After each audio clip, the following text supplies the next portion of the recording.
What I'm going to do is talk about making presentations. So that's very closely related to writing papers, but it is also a separate skill set. So you'll hear many of the themes from Jeff's lecture repeated in mine, but also some things that are specific about how to give a presentation. So my goal today is to talk about academic presentations, not to talk about presenting to policymakers or to funders. And when we think about academic presentations, there are really two main types. The first is a seminar presentation, and the standard academic seminar lasts for 1.5 hours. The second is at a conference. Sometimes we call these infomercials. They're like commercials for the paper because you only hear a little bit. You hear a little bit about what happened and a little bit about the main results. And those presentations last for 15 or 20 minutes.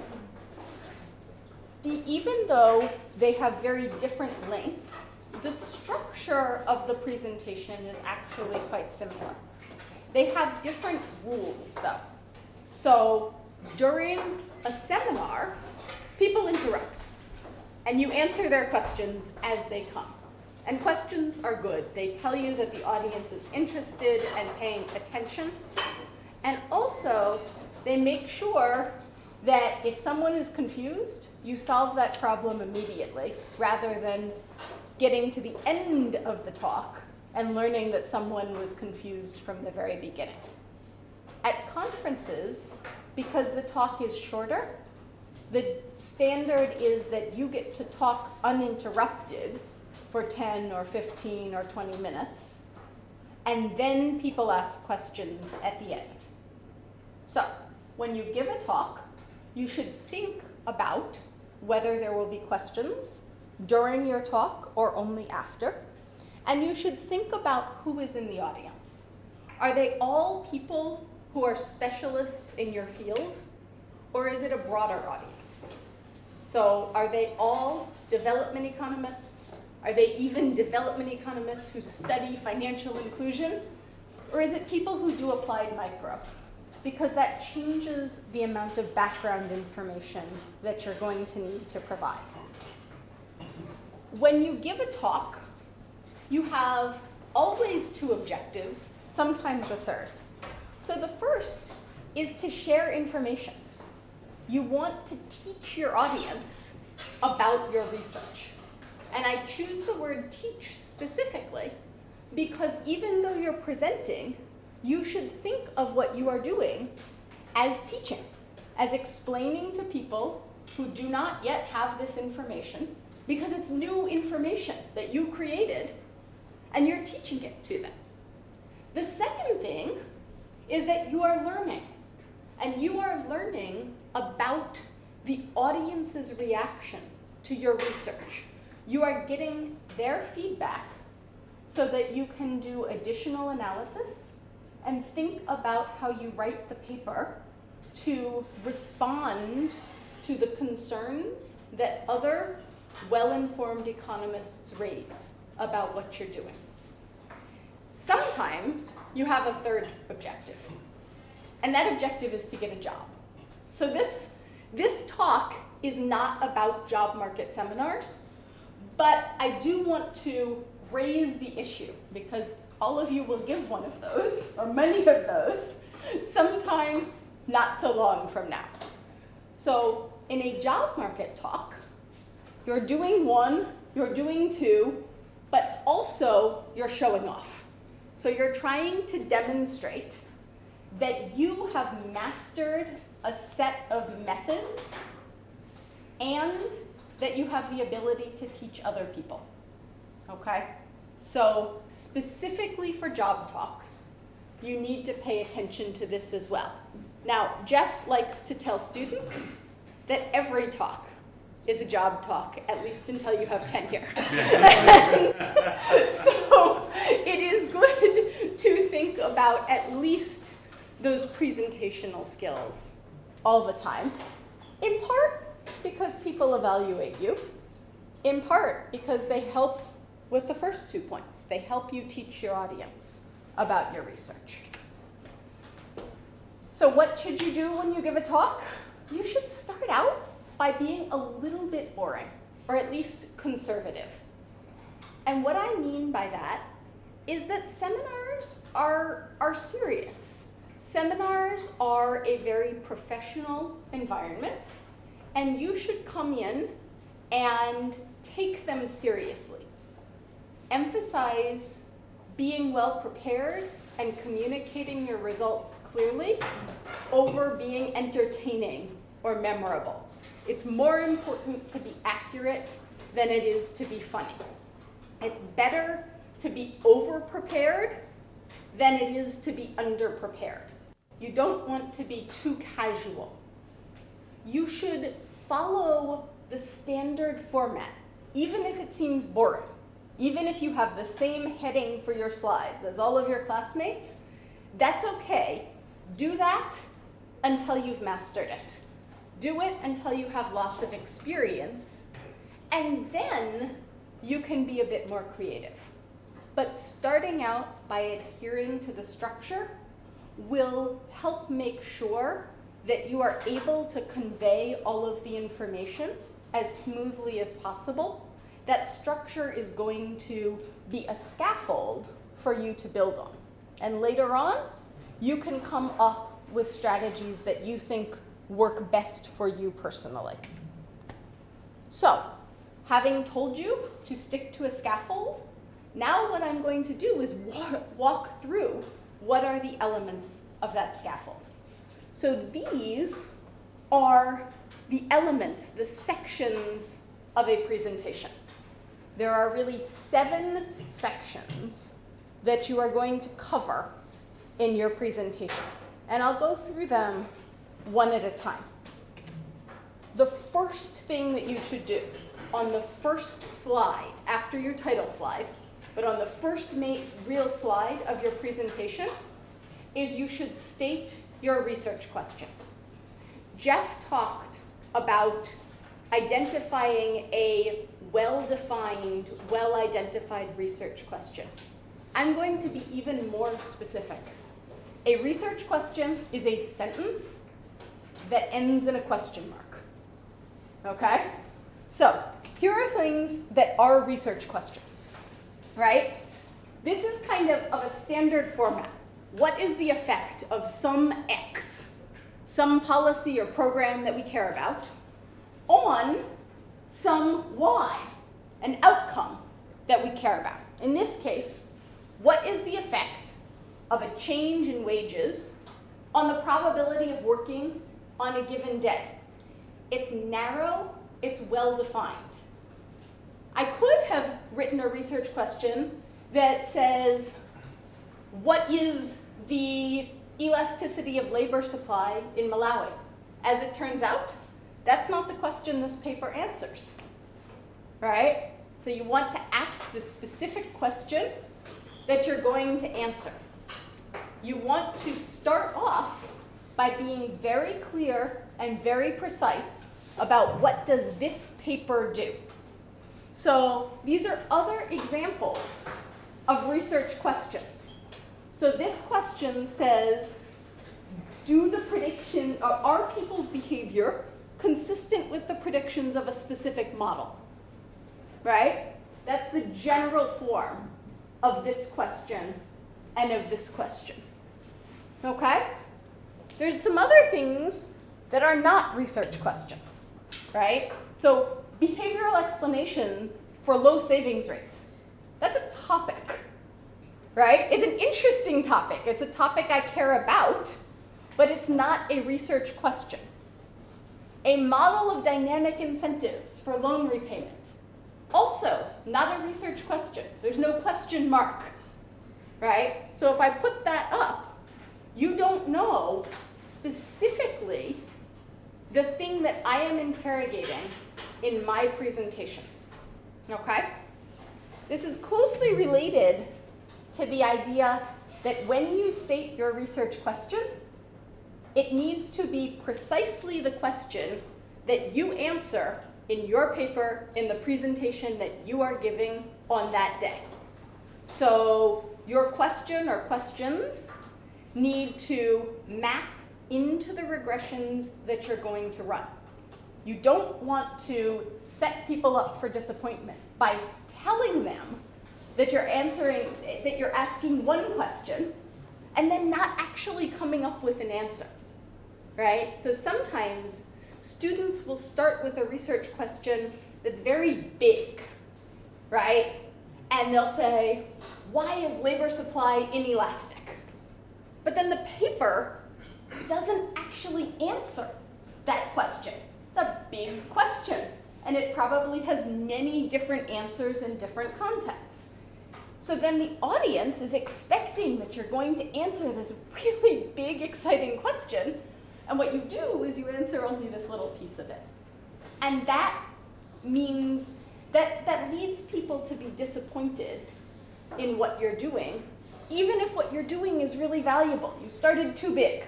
So be precise, explain what you are going to do in this paper. The second slide of your presentation should explain your motivation. So you want to tell the economists in the room why they should care about your research question. And in general, the reasons that people should care are going to fall into two categories. The first reason is about welfare or about policy implications. How could we use the results of this paper to make better policies that improve people's lives? The second set of reasons are intellectual reasons. So the paper might tell us something about the predictions or the implications of a model, whether or not this model does a good job of explaining the real world. You want to use this second slide in your paper to emphasize what your paper is contributing to the literature. Jeff talked about different ways that papers can contribute to the literature, by filling in a blank, by extending a line, etc. You want to make sure your audience knows at the beginning of your talk what you think your paper contributes to the literature. So it could be that you have a better source of identification than people who have worked on this topic before, that you have better data, that you have a more appropriate sample. Whatever it is, be specific in explaining your innovation relative to what the literature already knew. And you can do that explicitly. You can have a bullet point that says, this paper does X, Y, Z, right? You want to take control of framing what you're adding to the literature. And you should do that at the very beginning of your talk. You tell us what the research question is, and then you tell us why we care. Question? No? Okay. The third slide, and this has an asterisk, which I'll come back to. The third slide is an opportunity to preview your results. People who advocate including this preview of the results say, you should do this in case someone has to leave early, right? So if someone comes to only the first 5 minutes of your presentation and has to leave, they should at least know what the main results were. I'm not sure that's the right reason. I'm not really sure you're addressing the person who only has 5 minutes to attend your presentation, but I think of this slide as an abstract. It helps people have a roadmap for where you're going. So you tell people where you are going to wind up. You summarize and interpret the key results. The interpretation is important because 3 slides in, your audience doesn't have very much information about what you're going to do. So you want to tell them what your results mean. In a study about using fingerprinting to improve monitoring of microfinance loans in Malawi, In the preview of results, I might say, fingerprinting increases repayment by the riskiest borrowers from 67 to 92%. And that's something you can interpret without very much information. Or I could say, when fingerprinting, the riskiest borrowers repay at the same rate as the safest borrowers. I'm not giving you a specific coefficient. I'm not telling you what estimator I used. I'm just providing the interpretation of the evidence. So then, when I get into the details, you understand that what we're working towards is a finding that fingerprinting changed the behavior of borrowers in some way that led to increased loan repayment. You should include in this slide about the same amount of detail as in an abstract. And abstracts are short. So the AER only allows 100 words for an abstract. So there's not a lot of detail there, and there's not a lot of detail in this slide. The caveat here is that if you're giving a short conference presentation where the presentation is only 15 minutes, skip this. Don't spend your time here. People can stay the whole 15 minutes. So it's not necessary for a conference presentation. You also want to be careful in this slide. You don't want people to immediately start asking questions to say, well, but what happens if you only fingerprinted men? Or what happens if you fingerprinted people after they took out the loan instead of before? You want to provide enough information to give people some guidance about where you're going, but not enough to invite them to ask too many questions before you get the opportunity to explain what you're really doing. Okay? All right. So, slide 4. We're making progress. Slide 4 is where you're going to describe the literature. Jeff says this can be slides 4 and 5. Okay? The objective in these literature review slides is to create some context for your audience. Because remember, you have been immersed in studying this topic, but your audience has not. So even if they are familiar with the topic, with the general literature, they haven't been thinking about all of the details of these papers. So you want to remind people of what is important for understanding and thinking about your paper. So that means it's not useful to just list all of the related papers. You need to explain how those papers are connected to your paper, or how those papers inform your research strategy and the interpretation of your results. So, you might organize the papers in relationship to your research. And this is an example of, it comes from a paper that studies how people make decisions about working or not working in a spot market in Malawi.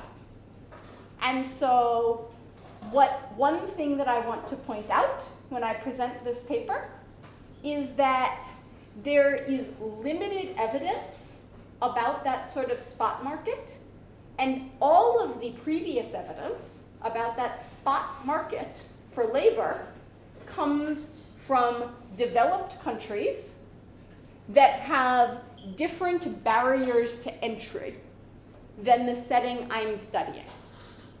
So that's one way to organize the related papers. You might organize the related papers by the identification strategy that they use. That's especially important if you're trying to make a methodological point about the identification strategy, or if the contribution of your paper is that it improves upon the identification strategy used elsewhere in the literature. You might organize the papers based on their results. So if what you're doing is a paper that tries to reconcile two different sets of results, like the example of Robert Moffat's paper about the effect of welfare benefits on fertility, then you might want to summarize, here are the papers that find one result, here are the papers that find another result. But think carefully about using this slide to tell the audience what we know in relation to what we are about to learn. All right? You want to be thorough here, but you don't want to get stuck here. You want to use most of your presentation time to talk about your results, your research, not about someone else's.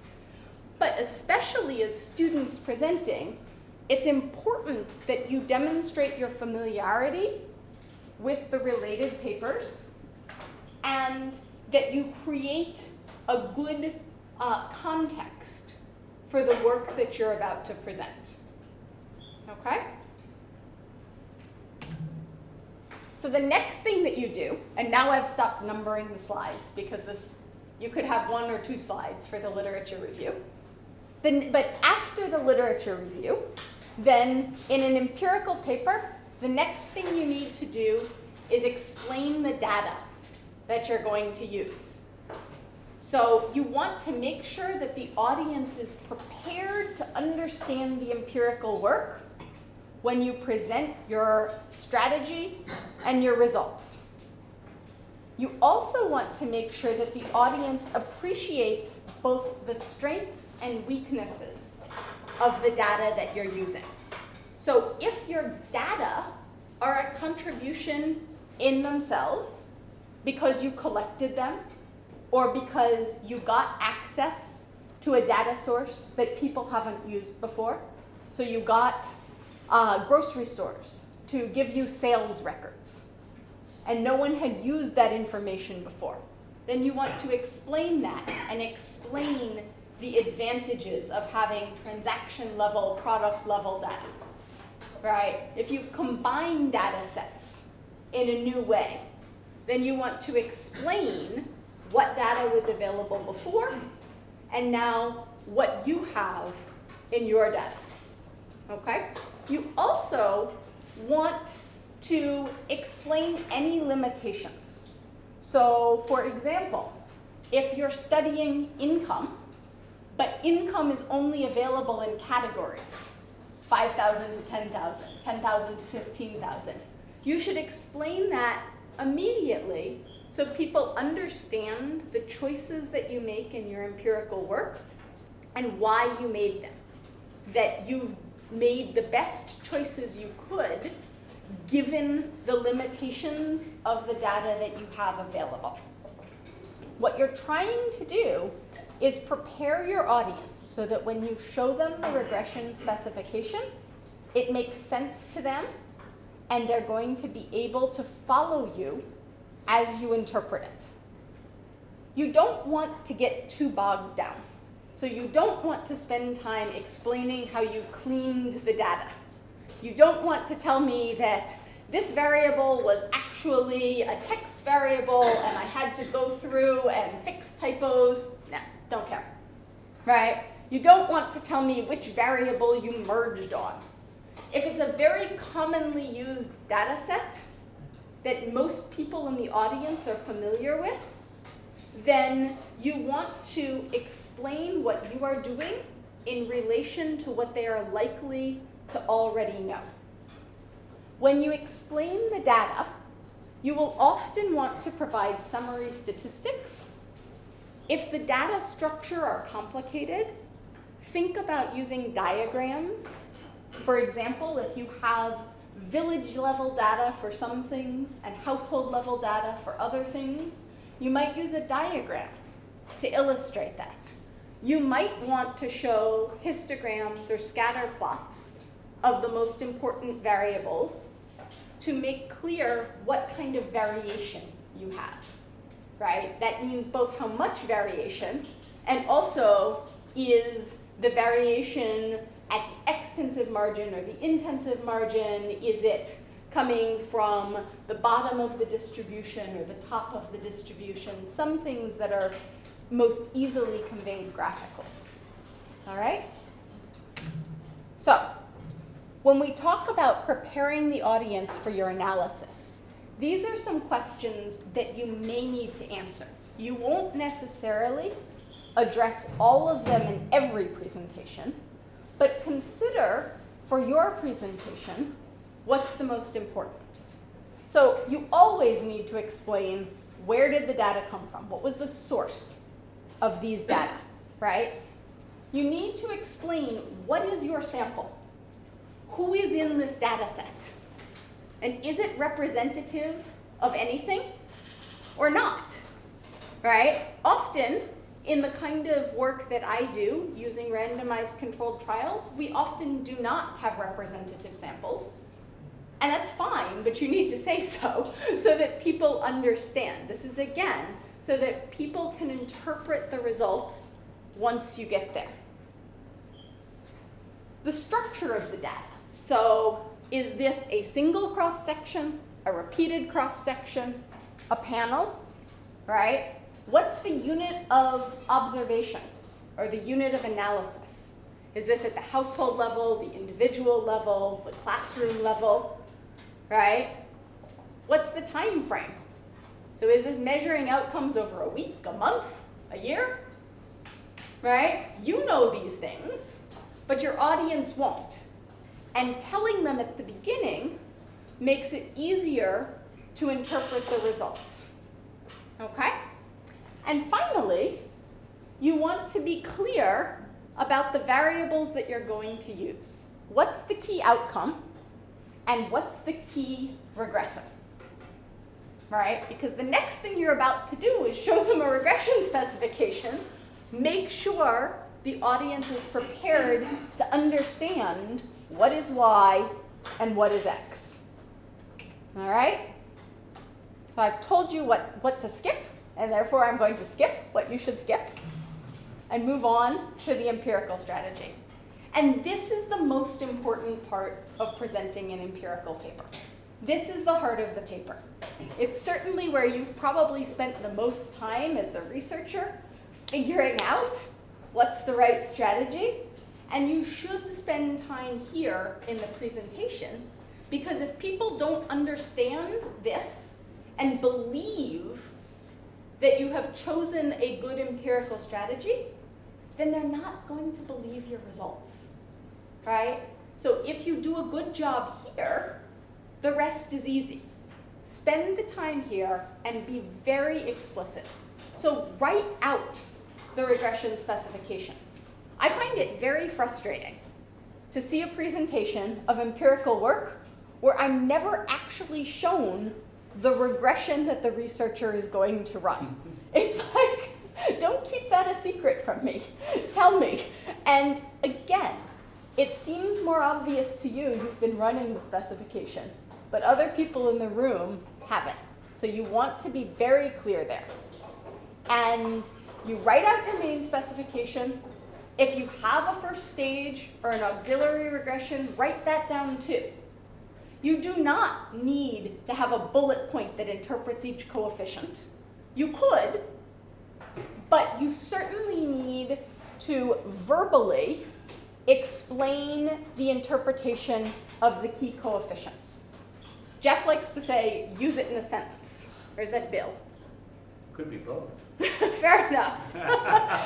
You should always be able to point to any number in a table you display and use it in a sentence, right? But you should start from your regression specification and say, beta 1 is the percentage point increase in the probability of working for a 1 kwacha increase in the daily wage. So you make clear what are the units of these coefficients, right? And you want to do that before you show the results, so that as soon as people see the numbers, they know what they mean, okay? When you present the regression specification, this is the time that you want to talk about the source of identification. Where does the variation come from? What assumptions are you making? One way to think about this is, given your specification, what's in the error term, right? And what are you assuming about the error term in relation to the other components of the specification. All right? Be careful with your notation and be consistent with your notation.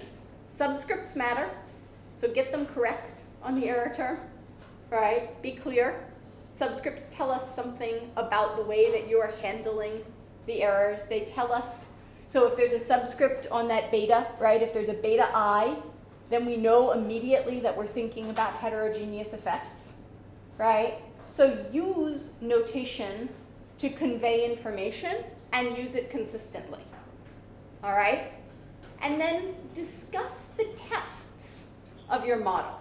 So the appropriate test, the interesting test, is not always that beta equals 0, right? If what you're testing is that beta 1 equals beta 2, tell your audience that, right?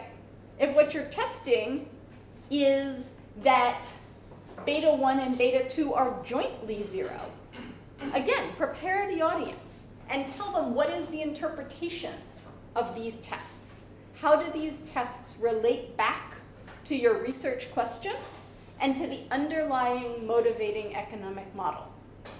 All right? So be very clear there. Then it's like going downhill, right? Because now you've done all the hard work. You've laid the groundwork for your audience to understand the results. And now you get to do the fun part. You show them what you have learned. And this should be exciting to you because until you present it, it's information that only you have. Nobody else knows this until you've shared it with them, which is really cool. But it's not quite as easy as just taking the tables from your paper and putting them up on a slide. Because if you do that, then Valerie sitting in the back row isn't going to be able to read it, right? You need to make sure that your tables are legible in a seminar room, okay? So I know some of this seems obvious, but people get it wrong all the time, so I'm going to spend the time talking about it. Use a big font, 18 or 22 point font, minimum, right? That means you have to put less stuff on the slide. Bigger numbers mean you have to use fewer of them. So you might not present every outcome that is in the table in your paper. Not every outcome needs to be on the slide. You can pick only the most important outcomes and drop some other columns.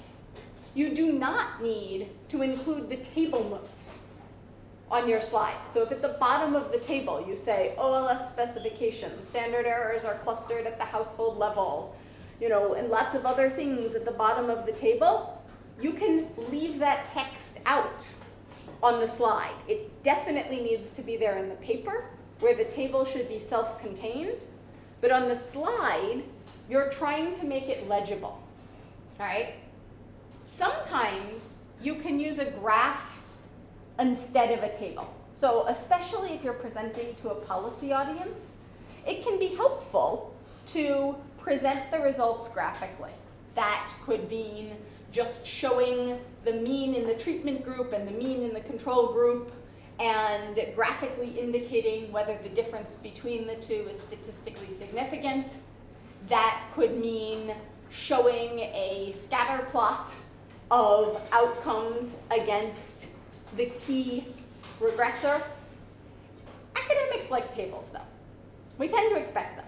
And in a full seminar presentation, if you only show a graphical version of the results, people often feel like you're trying to hide something. So you could start with a graph, but in general, you're going to want to show the full table for the main results, all right? Now, that doesn't mean you only show the table. For example, a slide can have numbers and words. It's okay to mix and match, right? And so you can have a small table and a bullet point underneath that explains the point of the table. Or you can use the header of the slide where this says results. Instead of just saying table 1, right? You could use that header to convey information about the results. That header could say labor supply is relatively inelastic, rather than saying table 3. Okay? Use the space that you have wisely and think about helping your audience focus on the message you want them to take away from the slide. You need to help guide people through the interpretation of the results. You'll spend quite a bit of time showing your results, and you'll probably spend some time on robustness checks, on heterogeneity, so sub-results, right? This will be really so this will take more time than any other section of your presentation. I think it's a little bit less important than getting the empirical specification right and clear, but this is where you'll spend most of your time. And then finally, the last section of your presentation will be the conclusion. So you've told people what you did, but you use the conclusion to tell them what you want them to remember. You're going to tell them what are the implications of the results that you just shared. So that could mean, what should policymakers do as a result of what we've learned in this paper? Or it could mean, how should economists change the way they think about this question as a result of this paper? Sometimes you'll want to frame that conclusion in terms of the costs and benefits of an intervention or policy, or in terms of a back-of-the-envelope calculation about what we think might happen if people change their behavior or if we changed a policy in a particular way. But you want to be careful about introducing new calculations in the conclusion. If they're complicated, spend some time on them before you get to the end of the presentation. Don't introduce something that will cause a lot of questions or confusion when you're out of time to explain it clearly, because you don't want the last slide to raise questions about what has otherwise been a clear and convincing presentation. It's common, especially if you're presenting a job market paper or if you're presenting what will be the first in a series of papers, to also let the audience know what your next research steps are. And sometimes that means addressing questions that are left open by this paper. So it's a way of acknowledging that you are aware of what you did learn in the paper, but also what you haven't learned next. And you stake your claim. You say, I'm interested in doing this next. I know it's important. It's a good way of inviting feedback that could be useful to you. And it lets people understand what you are about intellectually, what you're going to do next. So that's the structure, right? That is literally what a presentation should look like. And for those of you who are presenting tomorrow, I would encourage you to go and look at your slides and make sure that you are covering this territory in roughly this framework. Because this is, you could go to any economics seminar, really anywhere in the world, and this would be a pretty close approximation of what you would see. This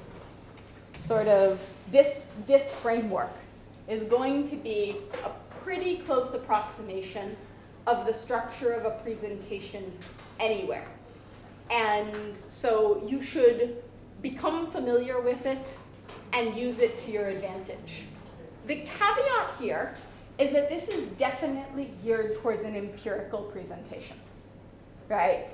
So for a theoretical presentation, there will be some differences, right? But if you are presenting empirical results, and most of you will be, take a look at what you've done, and you have some time.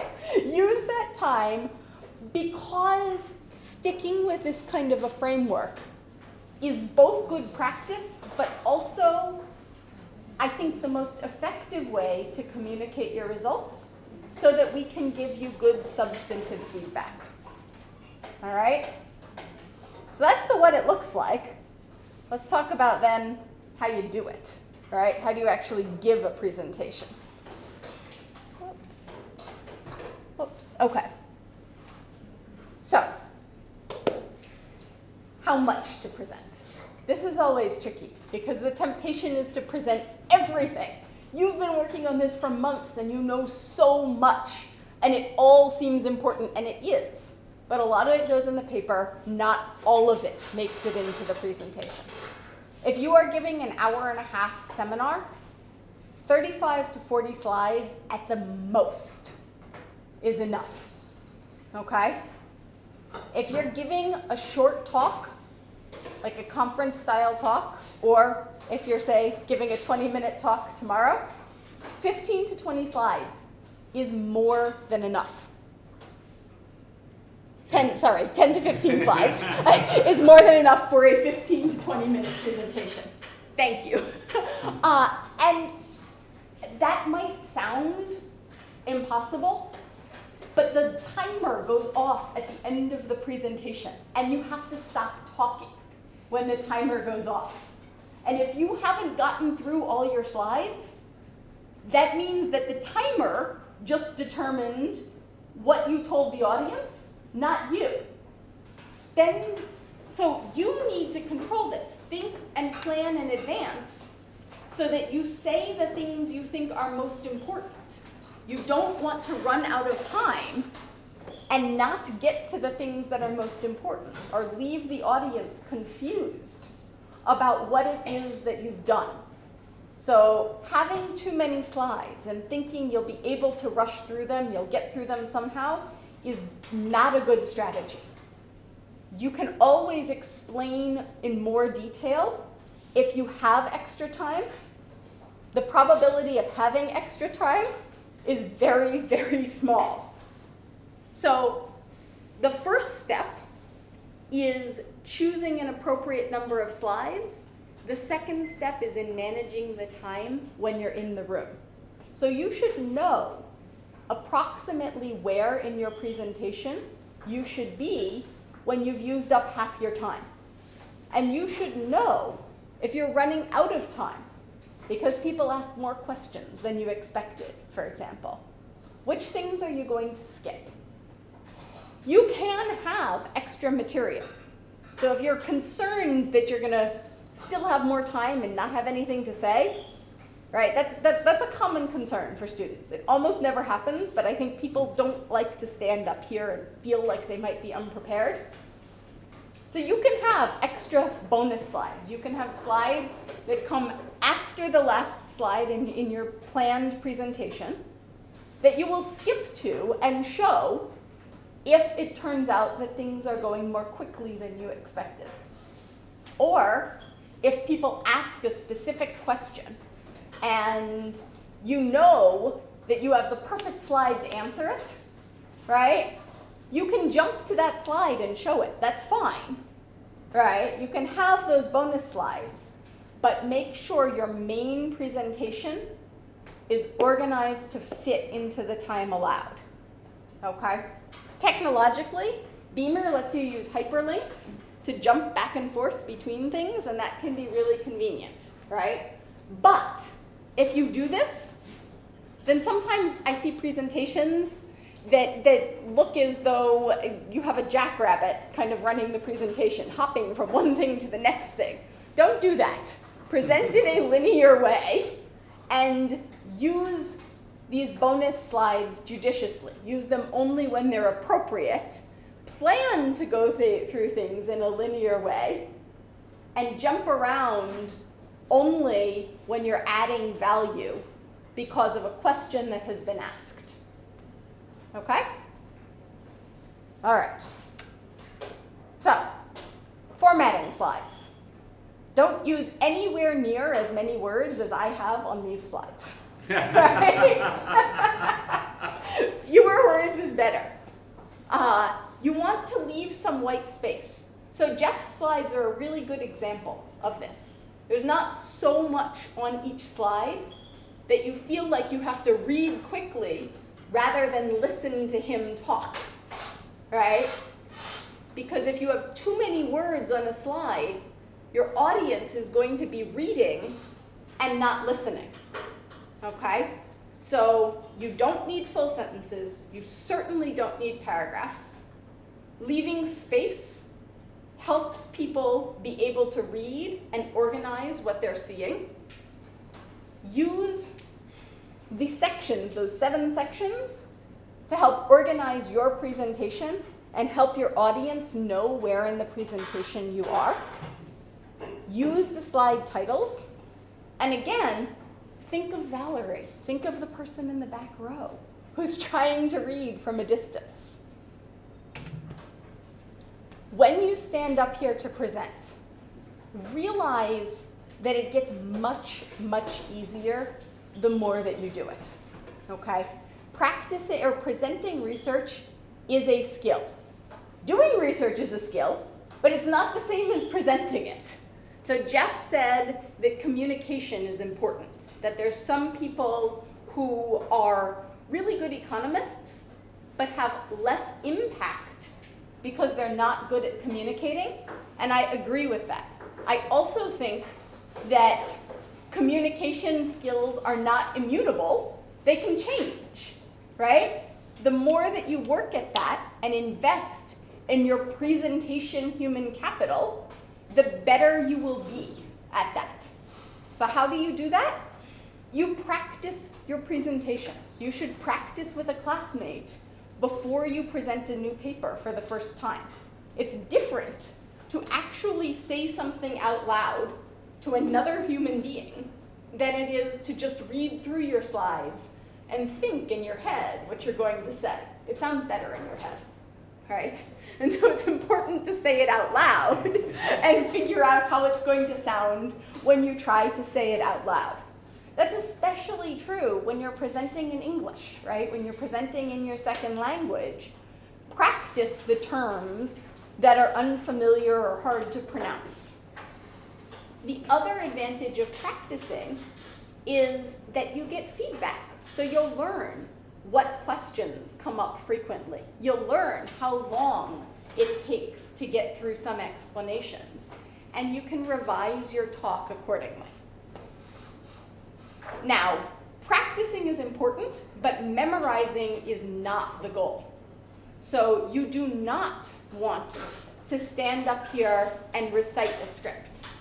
And in fact, in a job talk, if students sound as though they're reciting a script, we will deliberately ask questions to try to knock them off the script. Because we want to know, can you explain this to me? Not, can you write something down and then memorize it?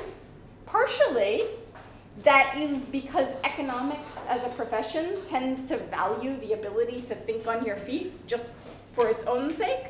But partially that's because when you're teaching, that's what you have to do. Students ask all kinds of wacky questions.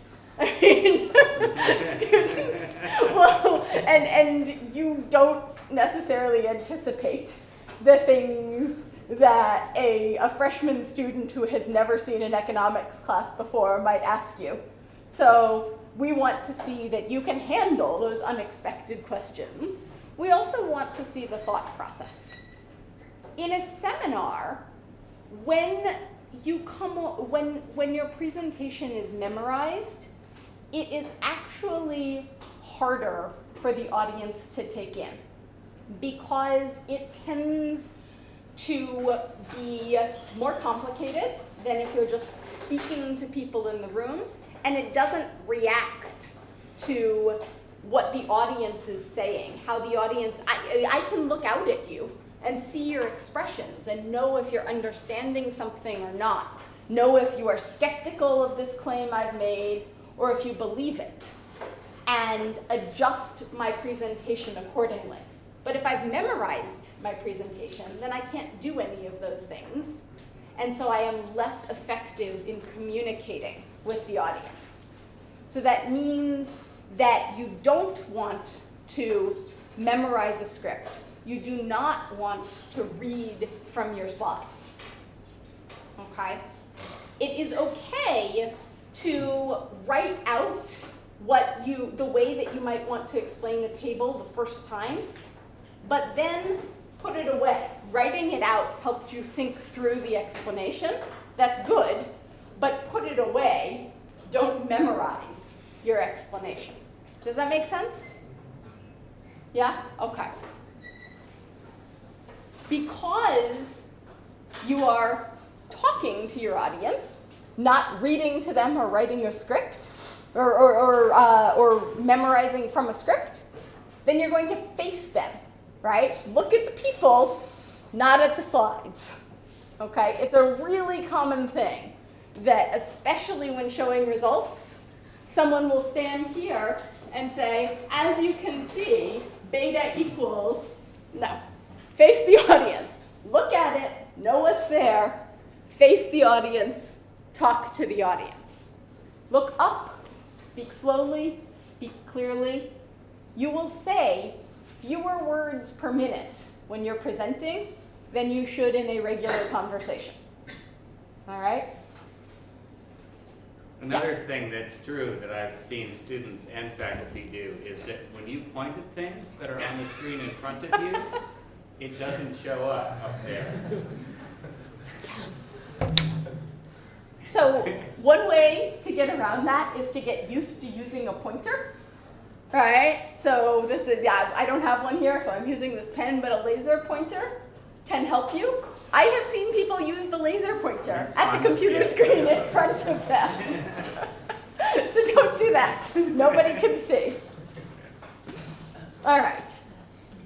Because one of your goals in presenting your research is to get feedback, you want to do everything you can to make that feedback useful to you, okay? So it's easy to forget that the feedback is important. Sometimes you stand up here presenting and you feel like you're just trying to get through this information.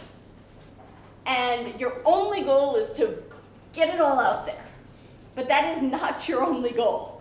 This is a give and a take, right? Information goes two ways in a seminar.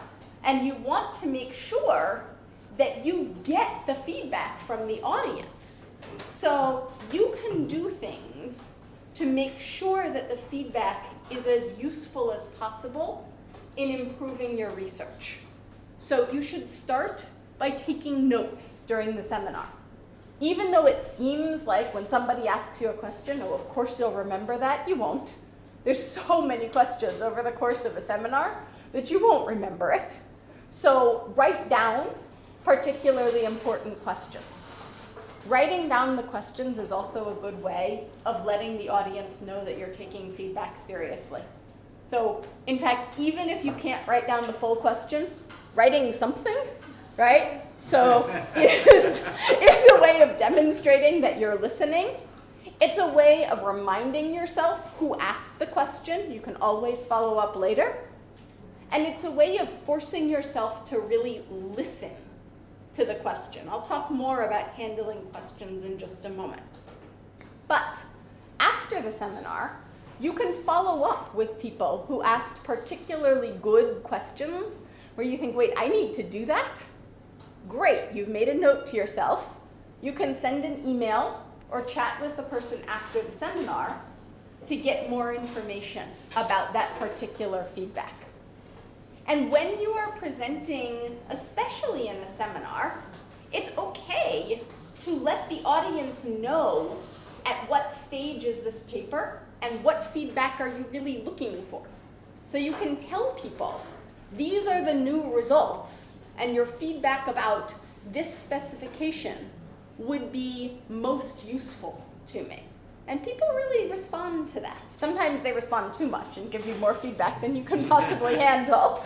But it's a good way of trying to guide the audience's feedback towards the things that will be most helpful to you. So economists never shut up, which is a good thing, right? And the way that economists indicate their interest in and respect for your research is by shouting at you while you're trying to present it, okay? So interruptions are a good thing. When a seminar room is silent, that's when you know it's gone wrong, right? Because either nobody understands what's happening or they don't care, right? But if they're interested and engaged, they are going to interrupt you. And you should embrace that, okay? You shouldn't feel intimidated by the questions. You shouldn't feel insulted by the questions. You should recognize that those questions are how the audience adds value to your work and how the audience indicates its engagement with what you're talking about. That said, you're still in charge. It's your presentation, and therefore, your right and your responsibility to manage the room. So, when you get a question, how do you answer it? Well, the first thing is you make sure you know what the question is asking. So, listen to the whole question before you start to answer. Students often want to jump in quickly. They hear the start of the question, and they think they know what's coming, so they want to start to answer. Sometimes they start to answer before the audience member has finished talking. Sometimes, actually, they let the audience member finish talking, but they only listen to the beginning of the question, not to the whole question, and that's actually worse, right? You need to make sure you understand the question, and if you're not sure you did, you can repeat it or rephrase it. You can say, so what you're asking is about the remaining variation after I include household fixed effects. And then answer the question. Be generous to your audience. So if somebody asks what could be an interesting question, but they get it a little bit wrong, answer the most interesting version. Don't sort of make them feel foolish for having asked something that isn't quite right. Answer the interesting part of the question. It's a good habit and good scholarship to look for the value in the feedback that you're being given rather than to look to dismiss it. Some questions you might not be prepared to answer on the spot. And that could be because you've planned to talk about that issue, just not yet. So if that happens, that's fine. Say, that's a great question. I'm going to talk about it in 2 slides. So can you hold that question, but let me know if I didn't answer it? Okay? And then you continue to give the presentation in the order you'd planned. That's fine so long as you do actually eventually answer the question. If you tell people you're going to answer their question and then you don't, you've annoyed them, okay? So make sure you do come back and answer it. Some questions you won't be prepared to answer because you don't have the answer in the moment. And if that happens, that's also okay. You can say, I don't know the answer. That's an interesting idea. I'm going to have to look into it, right? It's okay to say that. It's also okay to say, that's something I haven't thought about before. I'm not sure of the answer, but let's walk through it together. If I included the teacher's performance rating from last year in this specification, then I think what would happen would be X, Y, Z. So you can walk through and demonstrate the way that you're thinking about the question if you're prepared to do that, all right? And in a job talk, you're expected to do some of that. There will be questions that go beyond what you have done already, and you're expected to kind of demonstrate how you would think about something new, okay? There is a difference between questions and disruptions, right? Not every interruption is actually a sign of economist love for your presentation. So sometimes people behave badly, right? Every so often, there will be someone in the audience who kind of badgers the speaker about, you know, they think that you should have used a different data set, or they just don't believe your main identifying assumption, right? And when that happens, it can be it knocks you off balance the first time it happens. That's okay, it knocks everybody off balance initially. You want to kind of bring things back to your own plan. So don't argue with somebody, don't get into a fight with them, right? Try to diffuse the situation. It's fine to say, look, that's interesting, and I'll think more about it. But for now, I'm going to present what I've done, okay? So you're being respectful, you're not totally dismissing their idea, but you're saying, but this is my seminar, so I'm going to give my presentation, all right? It's also, sometimes, it's common for people to ask so many questions that you really just can't get through your talk. Even if you've planned your presentation well, sometimes people just ask a lot of questions. And if you're running out of time, if you're in the last, more like 5 or 10 minutes than 10 or 15, it's okay to say, could you hold the non-essential questions so that I can get through these results before we run out of time? So sometimes, if people have a clarification that they need, if they can't interpret the results, they should still ask. But that will generally be enough to get people to tone it down just a little bit. Jeff? There's a version of Beamer that puts a little circle for each slide that you're going to go through. And that can help you with presentation management because it tells the audience how many slides are left.